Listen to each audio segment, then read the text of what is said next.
When you entrust a man with a public trust, and you know that he's human, and you don't want him to run amok, you bind him down with an oath. I know we heard talk today about someday you may see those in the uniform, in violation of their oaths, pointing the gun at you, their masters, in an unlawful way. I pray that never happens. It has happened.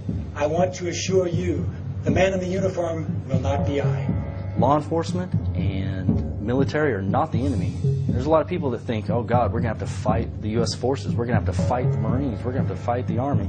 And that's not the case. The U.S. military is not against the people. We are the people. Today, really, in many respects, our government is the one that is stepping aside the rule of law. Gun confiscation is exactly what happened during the state of emergency following Hurricane Katrina in New Orleans. The social controllers are very scared of police and military rediscovering their oath of office. I will not obey orders to impose martial law. I will not obey. They understand that throughout history, tyranny comes to your door in a uniform. We will not obey orders to conduct warrantless searches of the American people. I will not obey. Think of every instance you can think in history where republics have fallen through usurpation of power. Particularly think of the times when it has happened through the military force run amok. You can't really tell from my name, but my father lived under Stalin, and his whole family was killed by Stalin. And my mother's family escaped from North Korea, and they lost all their property, and were supposed to be killed at least 3 or 4 times. So I was fortunate to be born in this great nation, and but yet I see the same signs or our country going in the direction in which my parents escaped from. U.S. troops also arrived, something far easier to do even now thanks to last year's elimination of the 1878 Posse Comitatus Act. That forbid U.S. troops from policing on American soil. We will not obey any orders to force American citizens into any form of detention camps under any pretext. I will not obey. To what degree are we any more mindful of oaths? If we had law enforcement in America keeping their oath to do just that, we would have our constitutional republic back tomorrow. That's how powerful this movement is.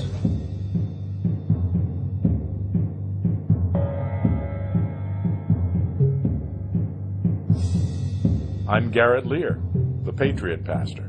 This is where the battle was fought, right here in the Lexington Battle Green. This is sacred ground. This is one of the most important pieces of real estate in the history of America.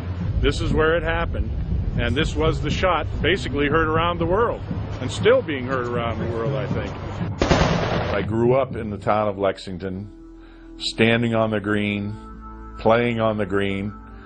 When I was a boy growing up, my mother told me about our ancestry, and so I started to go on the village green in Lexington, but didn't pay a whole lot of attention except to the statue of John Parker. Everyone could look up to him because he wasn't white, he wasn't brown, he wasn't red, he wasn't yellow, he wasn't black, he's green, actually. So anyone could identify with him, and I said, one day when I grow up, I want to be like him. Welcome to Lexington, the cradle of American liberty. Most people don't know really what happened at the Battle of Lexington, but basically what happened was the night before the battle, that would have been April 18th, riders came in, that's the midnight ride of Paul Revere. It was actually John Dawes that did it, and a man named Prescott, because Paul Revere was interdicted by the British troops. But they were bringing a message from Dr. Warren and the committees of correspondence and the committees of safety in Boston to tell them, looks like the British are mounted troops here, and we're not exactly sure what they're trying to do. They're probably going to go after the munitions that are in Concord, but they're probably going to try to capture Samuel Adams and John Hancock and either send them back to England in chains or shoot them right there or something. And basically, when the British came, it was obvious that they had some bad plan. The Minutemen, the militia, the regulated militia, did not want to engage the British troops in a fight. And so these men stood their ground when they were told, you are to drop your weapons and disband.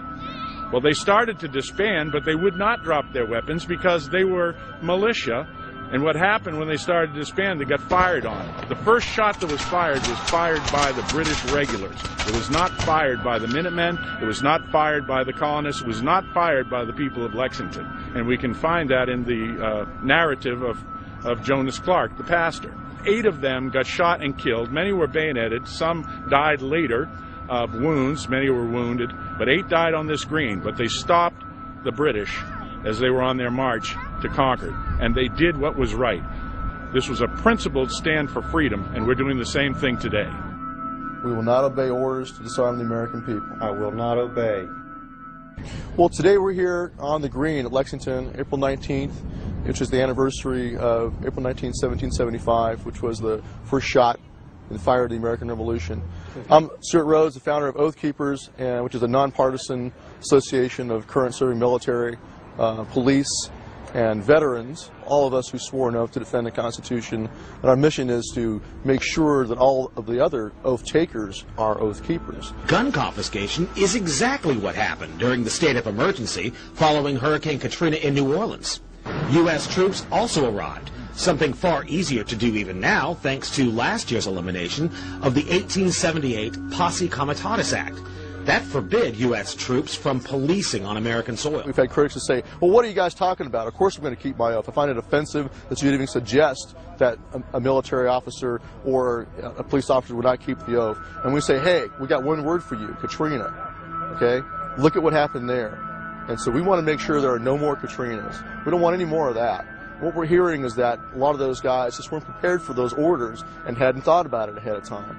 Then we have Lieutenant Commander Cunningham, Guy Cunningham, who was the author of the 29 Palms survey that was done back in 1995, where he surveyed the Marine Corps, some Marines at 29 Palms, and asked them whether or not they would fire on Americans who resisted in an attempt to disarm them. If orders came down to disarm the American people and they resisted, would they fire on them? And so the 29 Palms survey, ending with question 46, with the scenario that the government has banned all non-sporting firearms and that the American citizens in possession of these firearms have 30 days to turn them over to the local authorities.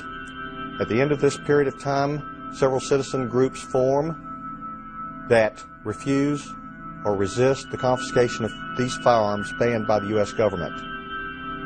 Marines were asked whether or not they would fire upon U.S. citizens who refuse or resist the confiscation of firearms banned by the U.S. government. And I found this very difficult to swallow. 11% opted with the no opinion response. Had no opinion? Firing on their own fellow Americans? Of the remaining 26.34% answered that they would fire on their fellow Americans, U.S. citizens, who refused or resisted the confiscation of firearms banned by the U.S. government, who had no authority constitutionally to enact such a ban. My name is Sergeant Charles Dyer. I'm an Oath Keeper. I'm with the 1st Light Armored Reconnaissance Battalion out of Camp Pendleton, California. I absolutely could not, I can't imagine that we're living in the times where I have to worry about having to confiscate the weapons from the American people. Is that freedom? It's absolutely not freedom. That I have to worry that we're going to quarantine a city for the purposes of keeping them in their hostage, like Katrina? Absolutely not. That's not freedom in any way that you can think of it. I'm almost speechless whenever I try to talk about this because I can't imagine that we're living in this kind of time. It really bothers me. Absolutely.